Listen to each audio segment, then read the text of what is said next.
are hugely delighted to have Andy Cunningham with us this evening. I was first introduced to Andy as the one person you need to know in America. Andy's been phenomenally successful throughout her career.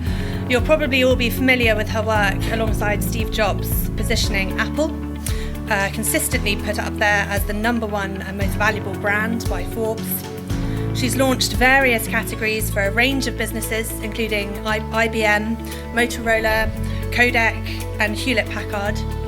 She's the leading authority in Silicon Valley and indeed worldwide on the topic of brand and also business positioning. And that's one of the key themes that often comes up in my conversations with you all. So we're really delighted that she's going to be here tonight to give you her perspective. I will hand over to the woman you're all here to hear from, Andy Cunningham. So I'm very excited to be here. Thanks a lot for asking me. So I have a thesis that I want to start with, and that thesis is that PR is dead. How many of you started your careers or spent time in your careers in the public relations business? Okay, so a lot of it, me too. So when I say PR is dead, what I'm really talking about is what I would call the old PR, which is the media relations piece of the public relations business. I was very fortunate in my early career to have spent 3 days with Edward Bernays. Does anybody know who Edward Bernays is? He's pretty much the guy that invented PR, and he died at 105, I believe, is how old he was when he died. And I met him, I think, 6 months before that. So he was relatively old when I met him. But I did spend 3 days with him talking about public relations. And he is the guy that created stunts to cause people to be interested in something like cigarettes. He was big in promoting cigarettes. He was big in promoting soap. I believe it was Ivory Soap was one of his clients. And what he did is he created stunts to get people to pay attention to what he was doing, and the press, of course, covered it. And then people got to look at what was happening in the stunt, and they decided to try the product. I think we can thank him for all the smokers that we that we have of that generation. But anyway, so that was a time when that's how it was done. But that was probably the 20s. I think he started doing that in the 20s, and that type of PR kind of lasted through the 50s. And then the press became a much more global institution, if you will, and a lot more organized, if you will.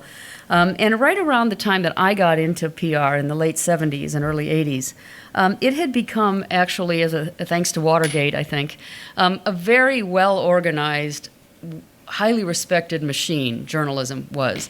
In fact, journalism schools around the world were filled with students wanting to become investigative reporters, and it was a pretty highly respected business. And I, at that time in the early 80s, I went to work for a guy named Regis McKenna out in Silicon Valley. I came from Chicago. And Regis figured out that the way that journalism was operating during that era, which was the sort of the 60s, 70s, 80s, is that it was what he called he said, she said journalism.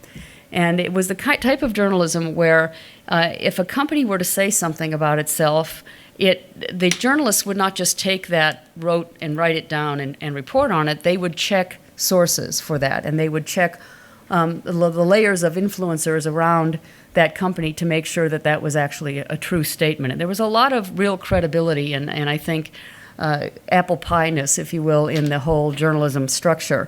And Regis invented this methodology he called the upside-down triangle, and so a triangle shaped like that.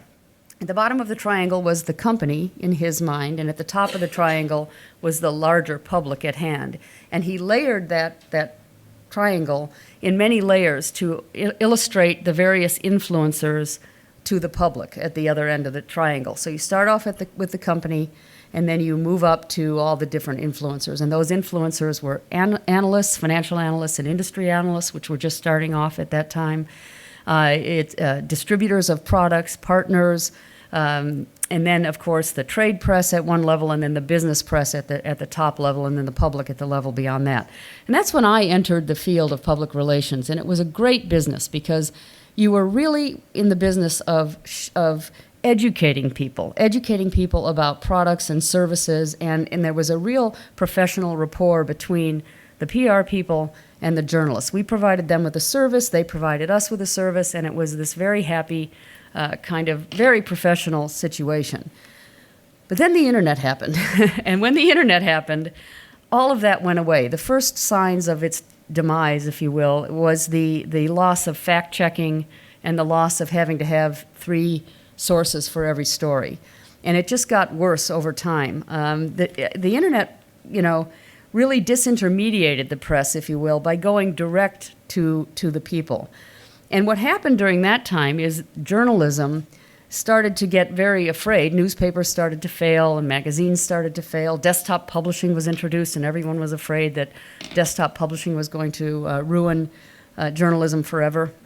But what happened is the journals and the different outlets, if you will, as we call them, they began to think that they had to brand themselves now in order to make it in the world.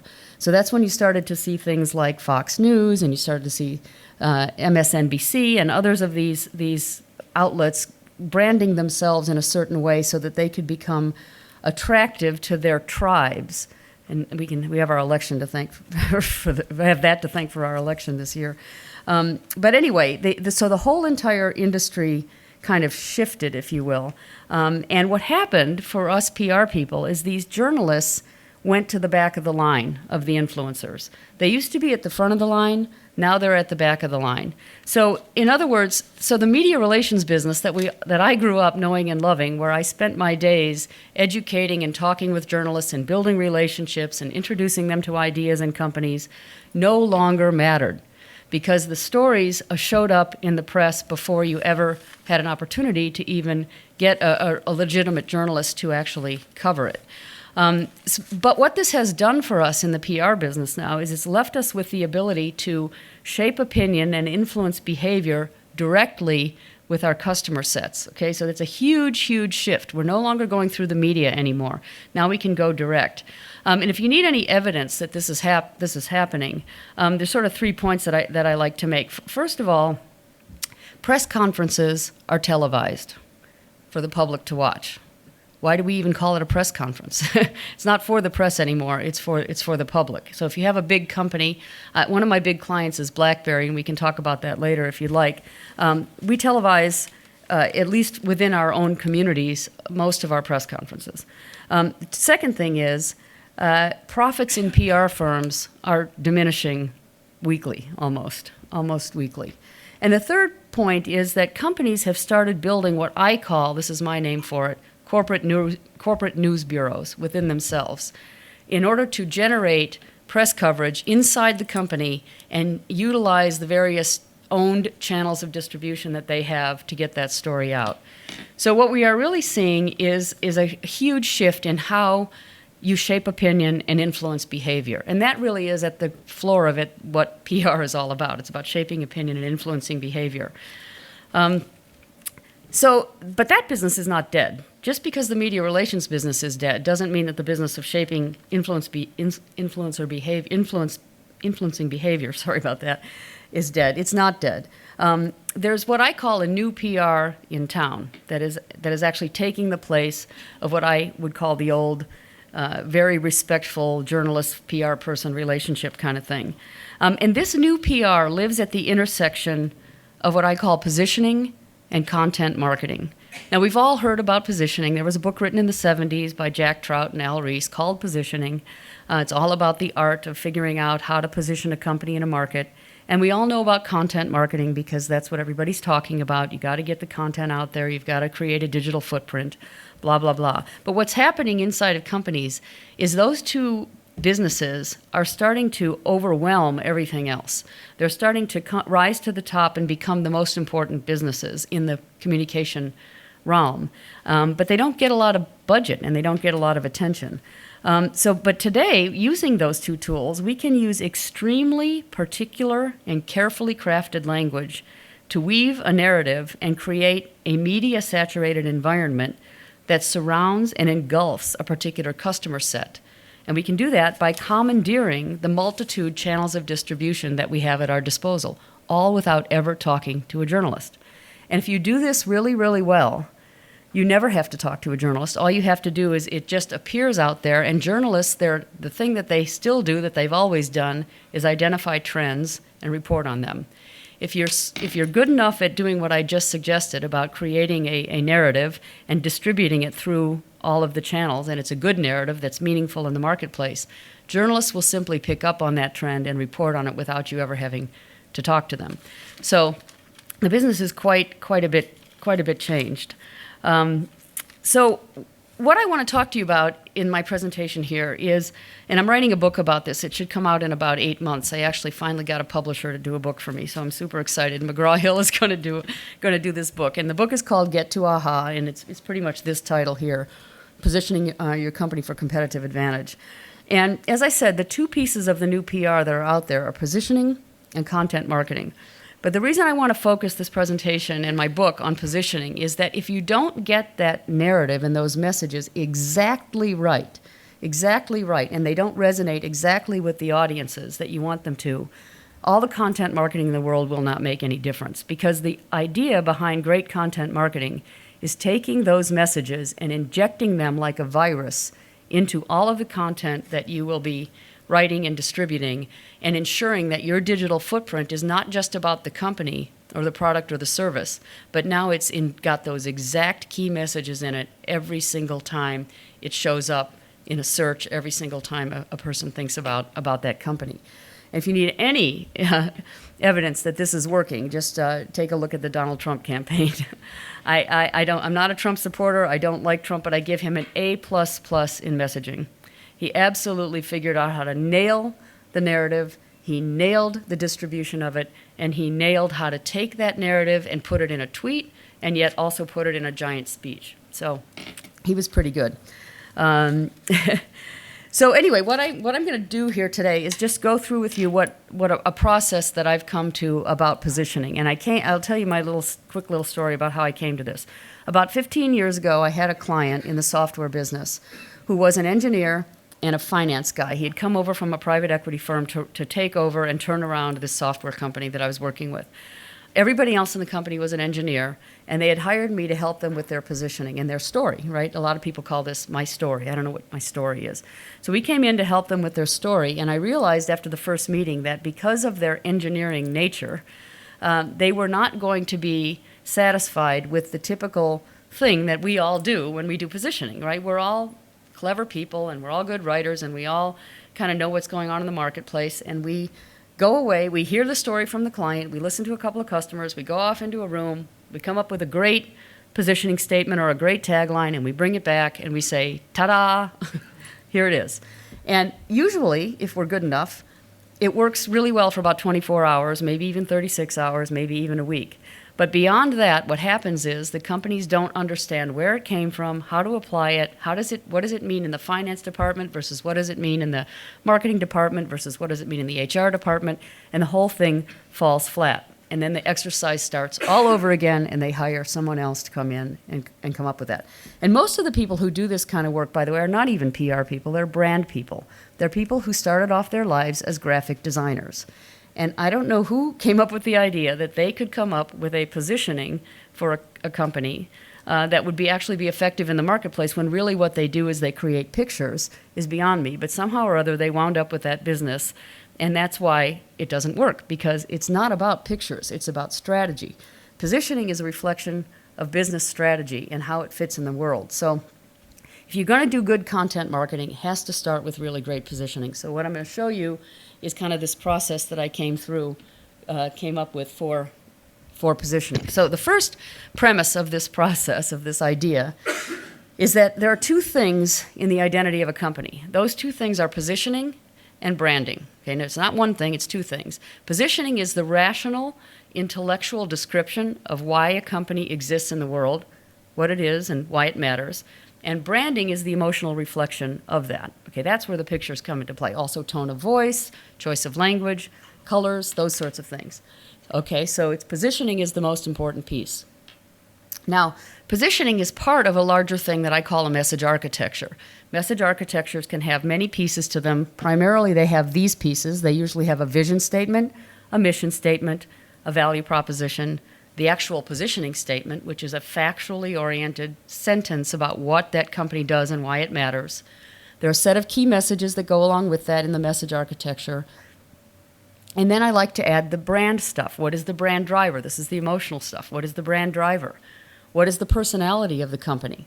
and then put all of that together into an elevator story, which in our world becomes the boilerplate in a press release.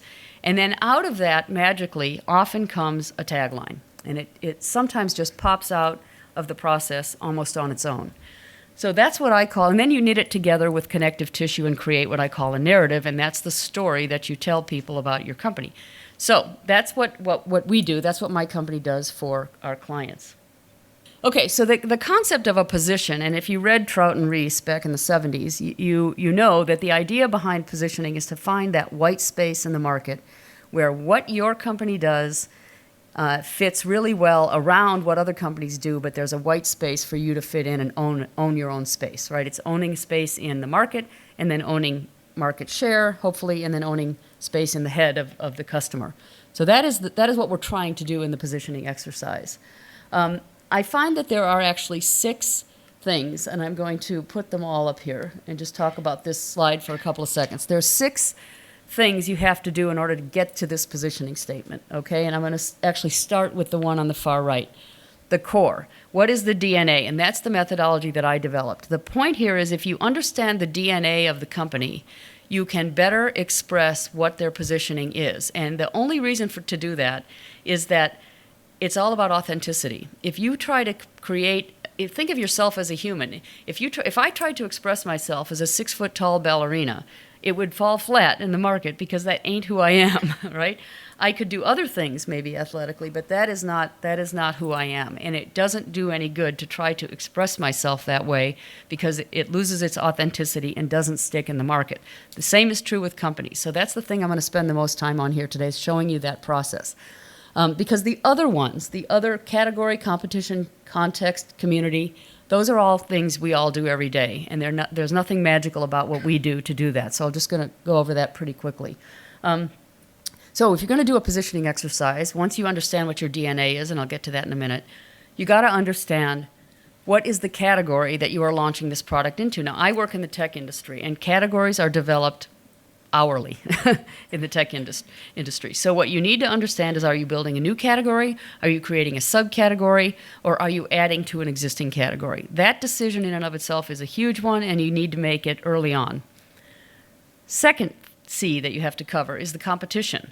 What is the competition doing and who are they? Okay, great, we all know that. But now you also have to look at who might become a competitor in the very near future. Is Oracle developing some kind of a product that looks like it might come in and attack what you're doing? Are people coming up from underneath? Is there a disruptor somewhere that we can't see in the marketplace? So you really have to understand the competition from a whole landscape perspective. The third thing is context, okay? This is a really important concept. There's a lot of hot things happening right now in the world that I live in: artificial intelligence, robotics, social media. There's a whole ton of things. When you're developing a positioning for somebody, you want to make it relevant for the context of the situation that you're in today. So for example, if you're a Windows-oriented product, which was big in the 80s, you wouldn't, that was what everybody was doing. You would never use that word Windows in positioning a company today because it is completely and utterly irrelevant for the context that we're in. So that's what I mean by that, is you want to find words that associate with the context of the time in which you are doing this positioning. Okay, the one second to the left there, community, is to have an understanding of what is the community surrounding your product or service or your company. There's your own employees. We all know about them. We have to pay attention to them. There's your customers, but there's partners, there's distributors sometimes, there's industry analysts, there's financial analysts, there's family members, there's all kinds of people that are part of the influencer community to the customer buying the product, and you need to also position for that community. Okay, so those are probably things you guys all know. The one on the far left, I call it criteria. And what I like to do there is I like to have my clients come up with a list of criteria for what is this, if this positioning statement is going to be successful, what does it have to have in it? So you want a thing from each of those balls. So you want one thing about the community. It has to appeal to, let's say, children under the age of 15, if you're developing a product like that. It has to be contextually relevant. What is the context you want to touch onto? It has to take into consideration where the competition is. It has to also take into consideration what category it is, and then finally it has to take into consideration what is the core DNA. So you want your criteria, if you write this list of what the criteria is for your positioning statement ahead of time, when you come up with it in the end, you can go back and see, yes, I hit myself 3 out of 5 of those, I'm good, or 5 out of 5. So that's the first part of the exercise.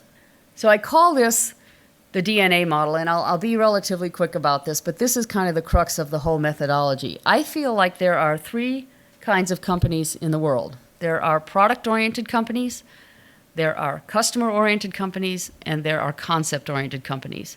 And the reason that I came to this is that when I came home from that first session I had with that client I mentioned that has the software product with all the engineers, I decided that I was going to spend some serious time reverse engineering my magic black box solution that I used to do. I used to go into a meeting, and with my own intuition and my own ability to connect dots, I'd present the client with a ta-da, and they'd go, oh, cool, and then 2 weeks later it'd be in a drawer and nobody would ever use it again. So they still paid me, which was great. But what I really like is I like to have clients that actually use the stuff that we give them. So I spent 3 solid days in my office over the course of a weekend and reverse engineered the process that I go through to get to ta-da, okay? And what I discovered in that process is that if you really look at it, there's really only these 3 kinds of companies, okay? I gave them little nicknames because I'm writing a book, but that just happened not that long ago. But the product-oriented companies, I call them mechanics. The customer-oriented companies, I call them mothers. And the concept-oriented companies, I call them missionaries. And the reason why this is important is that if you really look at these different kinds of companies, you notice that they do things very differently. A customer-oriented company structures itself differently, compensates its people differently, measures success differently, has a whole different way of organizing itself to be in the marketplace than a product-oriented company. So I like to look at Zappos as an example of a customer-oriented company in the tech world versus a company like Cisco, which is a very product-oriented company. They run themselves completely differently and think about success in a completely different way. They're all equally successful. And by the way, they can all create categories too, but they're structured quite differently. So I gave some examples up here of some of these types of companies. So, on the mechanic side, there's Microsoft, Oracle, SAP, a lot of big companies in that space. Adobe, Electronic Arts, they're very much focused on product, and they want to be the biggest product to sell to the most people. And when you read their press releases, they're always about new features, new things that they can do. Going over to the left here to the mothers, a whole different type of company here. These guys are companies like McKinsey is a mother company. Nordstrom, Facebook, these are all mother-oriented companies. And when you read their press releases, they don't have anything to do with new features, typically. What they have to do with is markets, customers. They talk about different customers using their stuff. They do a lot of testimonial kinds of things. And then down here on the concept side, those guys also do things. They're like the Steve Jobs of the world. They're like the Richard Bransons of the world. They're those kinds. Somebody's here from Virgin, right? That's a concept company because the big company as a whole, is basically trying to do something in a very new and different way. So the last thing that I'm going to say about this, okay, and this is kind of the key thing, is once I looked at it and discovered that there's only 3 kinds of companies, within each one of those types of companies, there's only 2 directions you can go for positioning, and only 2. This makes it so much easier. If you have a big closet at home and you realize you walk in there and you've got 100 shirts to choose from, it's a whole lot easier when you're on a trip and you only have 3 to choose from. The same thing is true with positioning. If you give somebody like 1,000 choices for their positioning, they get caught up in the too many choices. So this framework actually gives them fewer choices. So if you're a product-oriented company, or what I call a mechanic, you can only position yourself in one of 2 ways. You can either position yourself around product features, or you can position yourself around value. And that's it. Now, within each of those 2, there's lots of choices. But those are the only 2 you can go. If you're a mother-oriented company or a customer-oriented company, you can only position around customer segmentation, like the store Forever 21, for example. Or you can position yourself around customer experience, like Disney is a great example of a customer experience company. And finally, if you're a missionary company, there are two ways that you can position yourself there too. The next big thing is the most popular way to do it, but also cult of personality is another way to do it. George Lucas, Steve Jobs, Richard Branson, Mark Benioff. These are all companies who capitalize on the cult of personality of the CEO in order to position themselves in the marketplace. Usually those kinds of companies, it goes away after the founder goes away. That position goes away. So anyway, that's kind of the ultimate framework for doing this. So once you've got that now your choices are limited and you can be a lot more intelligent about choosing what the positioning statement is. You take those 6 C's into consideration, you understand what your DNA is, and suddenly your set of information to write a positioning statement becomes almost informed by the data that you have, and you begin to create it. And this is what I found the engineers at this software company were really excited about, because they understood how we came to each and every word. But that's the important thing about a positioning statement. The words are really critical. The second part of this thing is the branding exercise. This is the exercise that brand agencies have typically done. So the key thing to me about branding, and again, this is the emotional side of the equation, the key thing here is to understand what the brand driver is, which to me is what is that one thing, that word or that phrase that actually lives at the center of that brand and causes that brand to move forward. And it's usually an emotional kind of a phrase. So I just gave a couple here that I'm familiar with. Red Bull is all about being extreme. Salesforce is all about cloud. Nike is about the authentic athlete. LinkedIn is about career management. So you get the picture here. Once you understand what that is, and you get that kind of nailed, then you can start to create this narrative that we talked about before, which is the story connecting the positioning with the branding. We do this interesting little exercise. I'd like to say that I invented it, but actually Carl Jung invented it, and it works pretty well. It's the psychology of archetypes. So we help our clients come to decide what archetype they are in this exercise by using Carl Jung's little wheel here of different archetypes. And it's a fun exercise. We developed cards around this, and people really love talking about, are they a hero? Are they a sage? Are they, people love to understand. They love to be identified with a tribe of people that is smaller than the tribe that they think everybody is. And they just love the exercise of coming to this. So this is really a fun thing to do. And it helps inform the language that we use. If you're a hero, you're going to use different language than you are if you're a magician or if you're someone else. Once we have all of this information, we can fill in this message architecture and then write the narrative with the connective tissue that goes with it, right? And that's the answer to the positioning question. And when I used to say to my client, ta-da, I've got it, now I say it's really about aha. We've taken you to aha, because everyone in the room, I've had this happen hundreds of times. They sit in the room and they go, aha, that's who we are. And I've heard it like so many times that I adopted it as my as my URL and my little tagline. But anyway, it really does work, because it comes to who, it enables you to describe who a company is, and that is so important to them. And once you do this, this is where the whole content marketing piece comes into play. Once you develop those words in that message architecture, you don't ever mess with them. You don't ever change those words until the market changes or one of those C's change. But for the foreseeable future, which is usually at least 6 months and usually more like 2 years, you take that language and you inject it like a virus in all of your owned, earned, and paid media channels. And once you do that, you've now created a digital footprint that is the same footprint. It's like a fingerprint. It's the same thing over and over and over again. And that is what becomes sticky in the marketplace, and that is what enables customers, and the press, by the way, to look at what's going on out there and then report it back to you or make a decision to buy a product.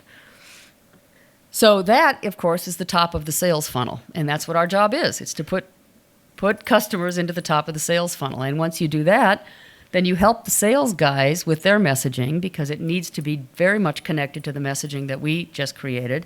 And then hopefully you've gotten the customers to be now real customers, convert from interest into actual customers, and then they become part of your testimonial gang, and you recirculate them again into the whole process of the messaging, because now they're testimonials, and you can now repeat your narrative in the form of testimonials in smaller bite-sized chunks.